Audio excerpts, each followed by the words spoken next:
पाकिस्तान और दुनिया भर में लाखों देखने और सुनने वालों को अरशद शरीफ का सलाम। नाज़रीन, आज सिंध असेंबली में एक करारदाद पेश की गई और पेश भी की मुत्तहिदा कौमी मूवमेंट पाकिस्तान ने, जिसमें कहा गया कि मुत्तहिदा के बानी और कायद के खिलाफ आर्टिकल 6 का मुकदमा चलाया जाए। और उसके बाद लंदन से एक बयान आया कि मुत्तहिदा कौमी मूवमेंट पाकिस्तान और मुत्तहिदा के जितना तंजीमी ढांचा है उसको तहलील कर दिया जाए। और साथ साथ नदीम नुसरत साहब ने यह भी कहा कि इखलाकियात ये कहती हैं कि जितने भी अरकान जिन्होंने मुत्तहिदा के नाम पर वोट लिया वो इस्तीफा दें। तेजी से बदलती हुई सूरत हाल के हवाले से नाज़रीन आज आपको आगाह करेंगे। इसके साथ साथ वजीर आजम पाकिस्तान अक़वाम मुत्तहिदा में आज कश्मीर का मुकदमा उठाएंगे। भारत जो कुछ पाकिस्तान के साथ करे उस हवाले से बात करेंगे। वजीर आजम वहां पहुंच गए हैं, जैसे ही वजीर आजम वहां पे आएंगे बातचीत करेंगे, हम आपको वो भी दिखाएंगे। इस वक्त मेरे साथ मौजूद हैं पाक सरजमीन पार्टी के सरबराह मुस्तफा कमाल साहब। मुस्तफा कमाल साहब, बहुत शुक्रिया प्रोग्राम में शिरकत करने का।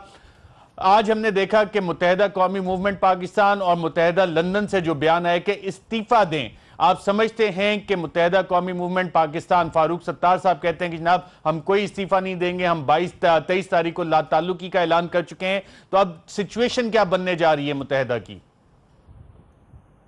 थोड़ी सी आई थिंक जो है वो मोरल और जो एथिक्स हैं उस हवाले से मैं समझता हूँ कि जो है वो फारूक भाई का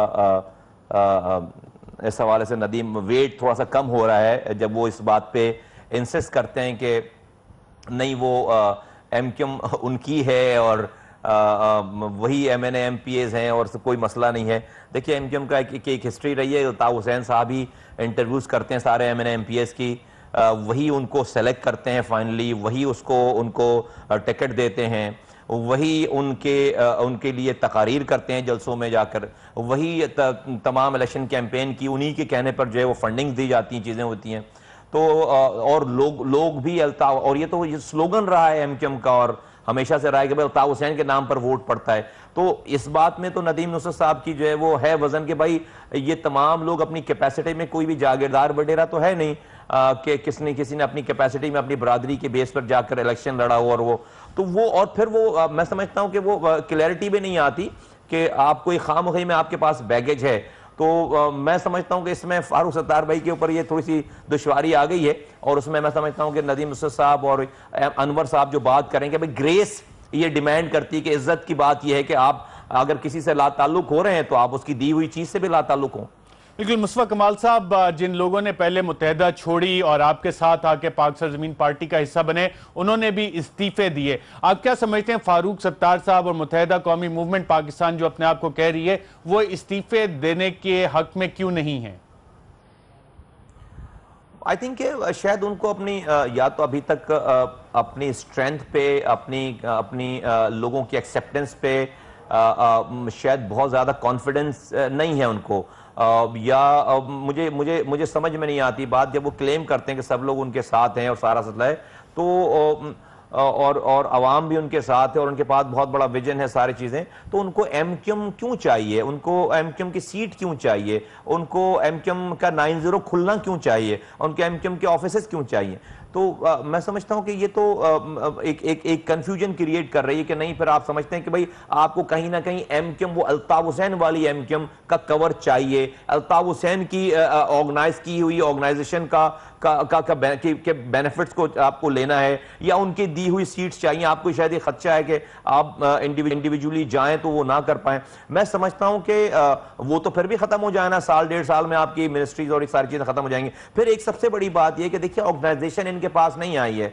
अल्ताफ हुसैन साहब या नदीम साहब लंदन से डायरेक्ट सेक्टर्स को, सेक्टर इंचार्जेस को, यूनिट कमिटीज को, यूनिट इंचार्जेस को डायरेक्ट फोन कर रहे हैं और वो मना कर रहे हैं कि फारूक सत्तार साहब के पास नहीं जाएं, और ऑर्गेनाइजेशन जो स्ट्रक्चर, जो ऑर्गेनाइजेशन जिस पे बेस करती है एमक्यूएम, वो नहीं आई है। इनके पास जो लोग आए हैं वो एमएनए एमपीएज हैं, ज्यादातर इलेक्टेड लोग हैं। अच्छा, उनको ये पता है कि अगर वो नहीं आएंगे इनके पास तो उनको तो अपनी सीटें छोड़नी पड़ेंगी, तो उनको अभी 2-2 सालों के ठेके भी हैं, डेफिनेटली उनको भी 2-2 सालों के पर्क्स एंड प्रिविलेजेस भी लेना है। फिर 23 तारीख को, 22 तारीख को इतना सानिया बड़ा पेश आ गया, अगर वो नहीं आते तो उनकी एफआईआर कटती हैं, बीइंग एन एमएनए एमपीए बंद हो जाते, आर्टिकल 6 उनके ऊपर चल रहा होता, उनकी पार्टी बंद हो जाती। तो यूसी नाज़िमीन है अभी इनके पास, चेयरमैन हैं, मेयर्स हैं, ये बड़ी बहुत 2,500-3 हज़ार की बहुत बड़ी तादाद है, काउंसलर्स हैं, तो ये सारी पार्टी तो फिर बंद हो जाती। तो फारूक सत्तार साहब और उन लोगों ने डेफिनेटली उसको, उन तमाम चीज़ों को बचाया है जो कि उनकी वो चीज़ है नहीं।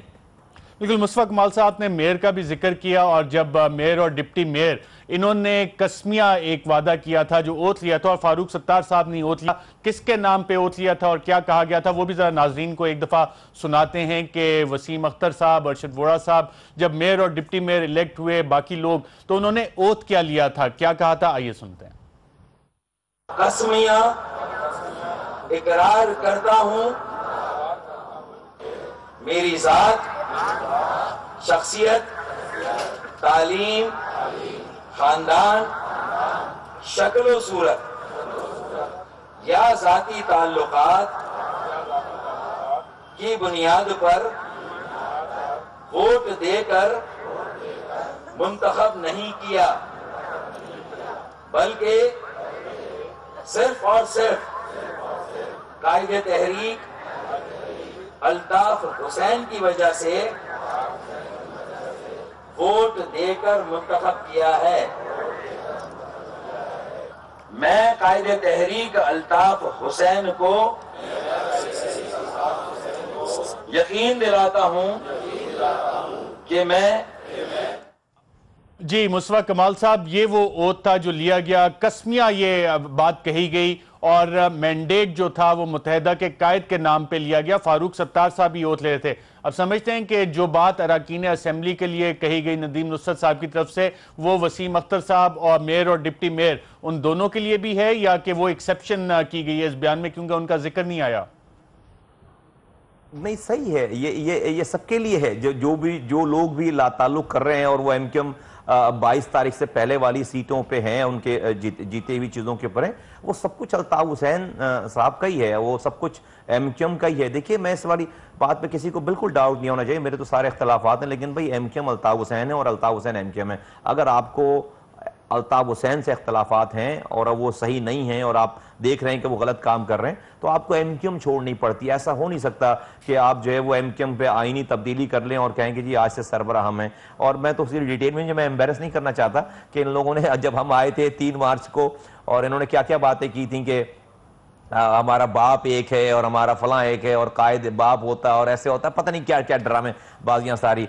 ये कुदरत का निज़ाम है। मैं पहले हमसे लोग ये कहते थे, हम लोगों से कहते थे कि आशा भाई शायद अल्ताफ हुसैन साहब की तबीयत बहुत ख़राब है इसलिए आप लोग आ गए, क्या वो मरने वाले हैं तो आप आ गए। मैं पहले कहता था कि भाई ऐसे मैं चेक करा के आया हूं कि वो अभी कहीं नहीं मरने वाले, और ऐसे लोग मरने वाले नहीं। अल्लाह ताला जब तक उनके अपने जिनके लोगों दिलों में वो हीरो हैं, जब तक उनके दिलों में नफरत ना पैदा कर दे ऐसे शख्स की जो इनके अमाल हैं, जब तक अल्लाह ताला दुनिया से उठाएगा नहीं। आज जो लोग उनके लिए हलक फाड़ फाड़ कर टीवी पे हमसे बहस करते थे, लोगों से बहस करते थे, अल्लाह माफ करे, आज वो खड़े होकर असेंबली के अंदर वो उनके लिए मौत के लिए उनकी मौत की सजा दिलवाने के लिए आर्टिकल 6 की बात कर रहे थे कि अपने उस कायद को, अपने उस बंदे को ये आर्टिकल 6 लगाने। ये अल्लाह का अजाब है, अल्लाह की निशानियां हैं। अल्लाह ताला जो है वो ऐसे छोड़ता नहीं है, दुनिया में हिसाब करके छोड़ता है। अभी भी लोग तौबा करें, सही और गलत के ऊपर बेसिस को अपनी डिसीजन मेकिंग की बेसिस बनाएं, फायदे और नुकसान को अपनी डिसीजन मेकिंग की बेसिस ना बनाएं। मेरी रिक्वेस्ट है, बिल्कुल ये नहीं हो सकता। मैं बड़ी मुखलसाना मैं मशवरा देना चाहता हूं फारूक भाई को कि फारूक भाई, जिस कश्ती में आप सवार हैं उसमें इतने सुराख हो गए हैं, अल्ताफ हुसैन साहब ने इतने बड़े बड़े सुराख कर दिए हैं और माशाल्लाह से, तो वो कश्ती डूबनी है। और आपको क्यों चाहिए एमक्यूएम? आप बहुत अच्छे इंसान हैं अगर, और आपने अगर जो है वो बहुत बड़ा आपका विजन है और आपके पास एक सियासी बसीरत है, तो आप लोगों की रहनुमाई करें। उसमें अल्ताफ हुसैन का मकान क्यों खुलवाना है आपने? उसके ऑफिस क्यों चाहिए? उसका नाम क्यों चाहिए? फेंकें इस बैगेज को उठा के, या तो अपनी पार्टी बनाए, नहीं या हमारी पार्टी में आए। हमने एक प्लेटफॉर्म, हमने पहले आपकी कश्ती के बराबर में एक बोट तैयार कर रखी है पीएसपी की। जब ये डूबने लगेगी तो आपको हम जो है वो रस्सी फेंकेंगे, आप उसमें छलांग लगाकर इस पे आ जाएंगे इंशाअल्लाह। मुस्तफा कमाल साहब, आज ये भी कहा गया कि ईवानों से इस्तीफा दें और अपनी जाती हैसियत में दोबारा इलेक्शन लड़ें। आप समझते हैं कि मुत्तहिदा कौमी मूवमेंट पाकिस्तान के जितने MNAs हैं, MPs हैं या मेयर, डिप्टी मेयर, मुत्तहिदा के प्लेटफॉर्म से हटके अपनी जाती हैसियत में अगर इलेक्शन लड़ें, जो नदीम नुसरत साहब जो कि कन्वीनर हैं पार्टी के, और जो फारूक सत्तार साहब ने आइन तब्दील भी किया था उसमें भी उनकी हैसियत कन्वीनर की ही थी, वो ये अपनी जाती हैसियत में इलेक्शन लड़ सकते हैं? नहीं लड़ सकते। इन जाती हैसियत में तो इनमें से कोई भी नहीं जीतेगा। हाँ, ये कोई कोई पार्टी बनाएं, किसी पार्टी को ज्वाइन करें और वहां पर अपनी उस पार्टी के प्लेटफॉर्म से ये बिल्कुल जीत सकते हैं, लेकिन अपनी जाती हैसियत में बिल्कुल सही कह रहे हैं, वो नहीं जीत सकते अपनी जाती हैसियत में ये कोई भी इलेक्शन। मुस्तफा कमाल साहब, आज सिंध असेंबली में जो तकारीर हुई फैसल सब्जवारी साहब की, उसके बाद ख्वाजा इज़हारुल हसन साहब की, आपने भी यकीनन वो सुनी होंगी, जितनी पैशनेटली उन्होंने बातें की, और खास तौर पर ख्वाजा इज़हारुल हसन साहब ने कहा कि नहीं, हमारा लंदन से राब्ता खत्म हो गया, इसका अब कैसे यकीन दिलाया जाए। आज जो नदीम नुसरत का बयान आया है सामने, कन्वीनर ऑफ द पार्टी का है, जिसमें मुत्तहिदा के कायद ने भी उसको सपोर्ट किया है, उनकी इजाजत के साथ ये बयान आया है, अब आपको यकीन आ रहा है कि हाँ, मुत्तहिदा पाकिस्तान और मुत्तहिदा लंदन दोनों अलग हो चुकी हैं, या कि अभी भी आपके ख्याल में कोई रवाबित इस तरह के जारी हैं? नहीं, मेरे इस पे ये सवाल है अरशद भाई कि नदीम नुसरत को कल उन्होंने पार्टी से निकाल दिया, अल्ताफ हुसैन साहब के लिए आज उन्होंने सूबाई असेंबली में करारदाद पेश कर दी, तो ये दोनों अफराद क्या अपने अपने फ़ोन बंद करके अपने अपनी घरों में छुप गए हैं? क्या नदीम नुसरत आज ऑफिस नहीं आए?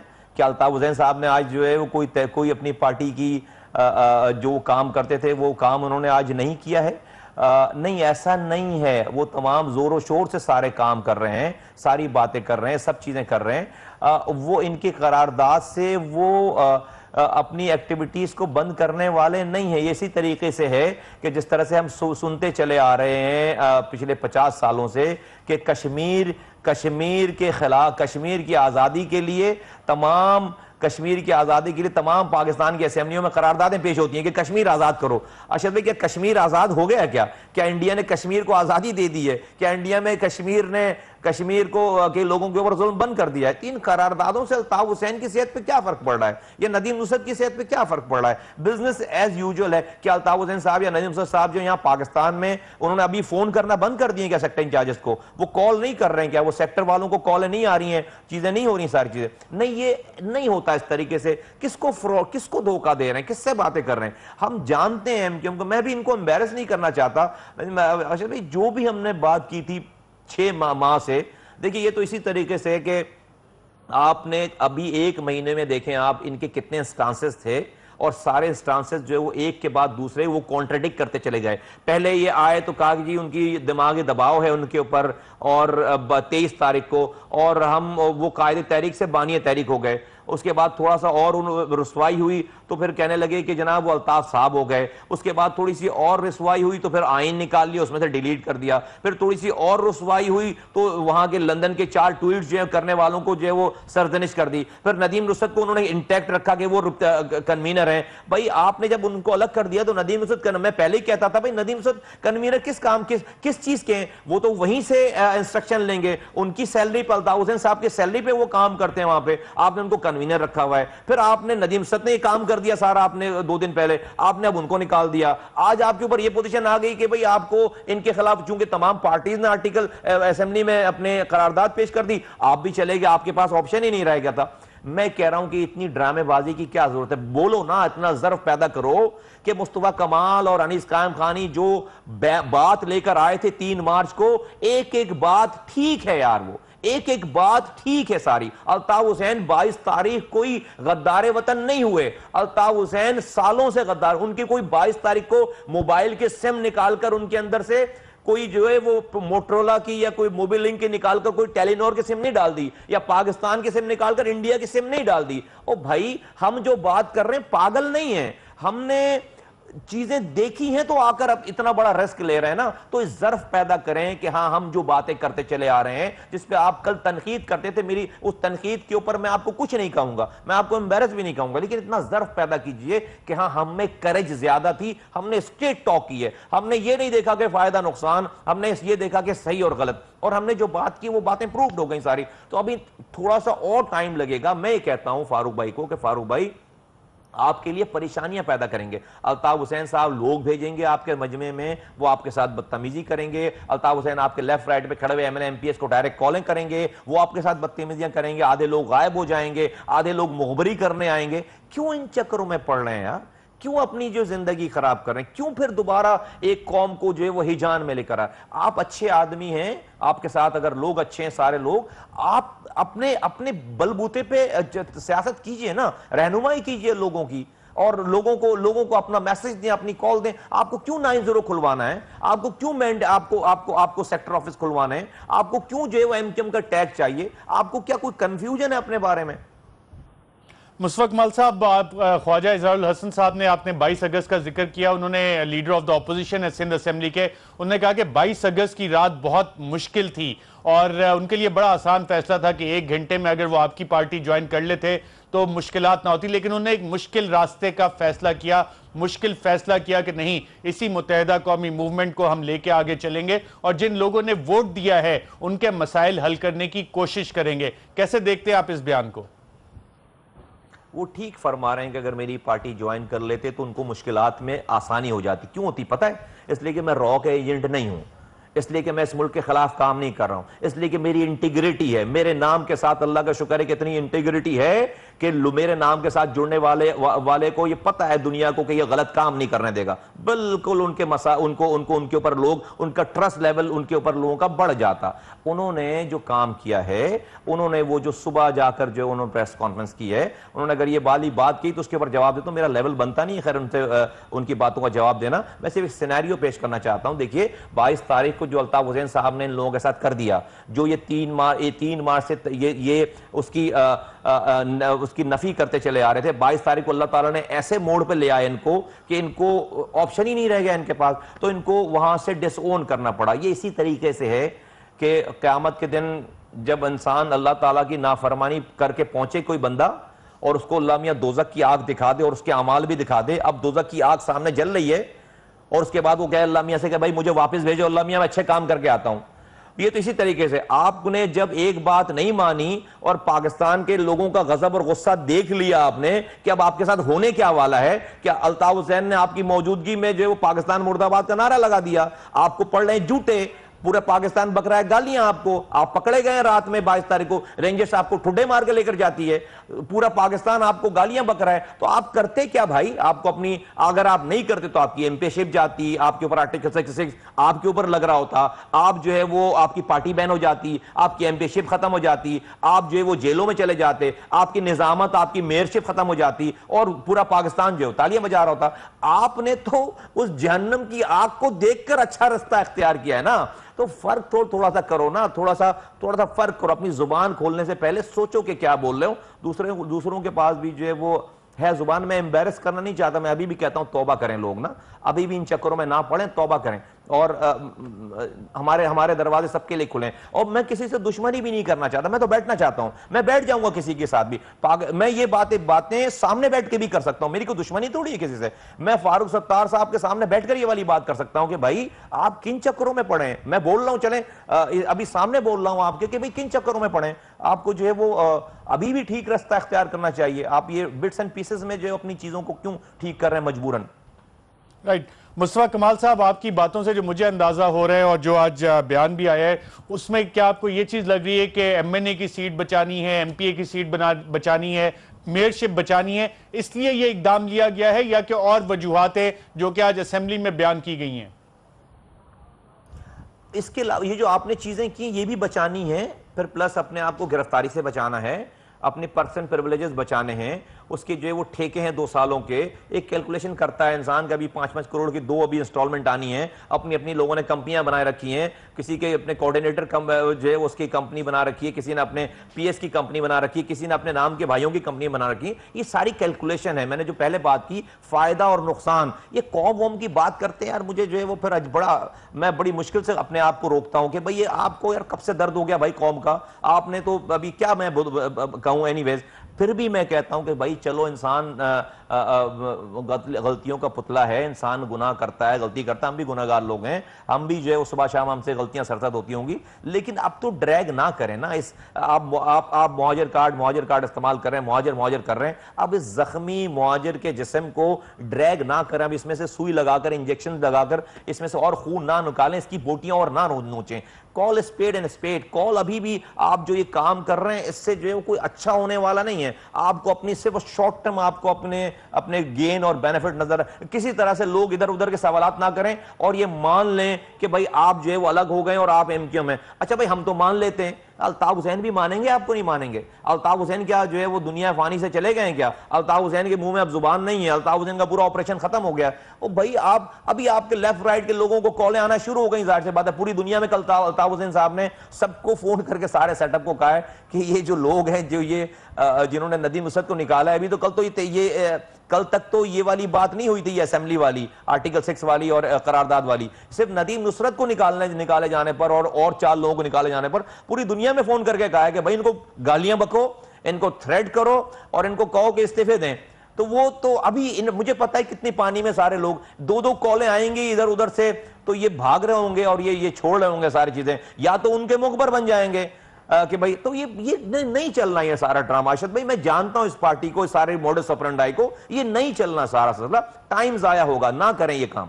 राइट। मुशफ़क़ कमाल साहब, फारूक सत्तार साहब ने वज़ीर आज़म पाकिस्तान को एक खत भी लिखा था कि मुझे सिक्योरिटी फ्राहम की जाए, मजीद सिक्योरिटी फ्राहम की जाए। आप समझते हैं कि आज के इकदाम के बाद जो आज करारदाद पेश हुई है उससे ख्वाजा इज़हारुल हसन और फारूक सत्तार साहब को मजीद खतरात बढ़ गए? बिल्कुल बढ़ गए, और पहले ही बढ़े हुए थे और उसमें जो है वो और शिद्दत आ जाएगी, डेफिनेटली आ जाएगी। लेकिन मैंने पहले भी ये बात की अशद भाई कि देखिए एमक्यूएम में अल्ताफ हुसैन की नज़र में किसी आदमी का पोटेंशियल होना ही जो उसके लिए उसकी मौत का परवाना निकलने के लिए बहुत काफ़ी है। तो उसके लिए कोई बहुत ज़्यादा करारदादें पेश करने की जरूरत नहीं है। ये तो इंसान को अपने दिमाग, जिसने ये वाली बात नहीं सोच कर रखी हुई है, उससे बड़ा बेवकूफ़ कोई नहीं है। तो फारूक भाई बिट्स एंड पीसेज में जो काम कर रहे हैं सारे, तो बिल्कुल फारूक भाई को बिल्कुल सिक्योरिटी चाहिए और बिल्कुल उनके लिए खतरात बढ़ गए। राइट। मुशफ़क़ कमाल साहब, मुझे यहाँ पे एक वक्फा लेना है, वक्फे के बाद नाज़रीन दोबारा आपकी खिदमत में हाजिर होते हैं और इस अहम मसले पे और वज़ीर आज़म पाकिस्तान यूनाइटेड नेशंस में क्या कहने जा रहे हैं उस पर बात करते हैं एक वक्फे के बाद।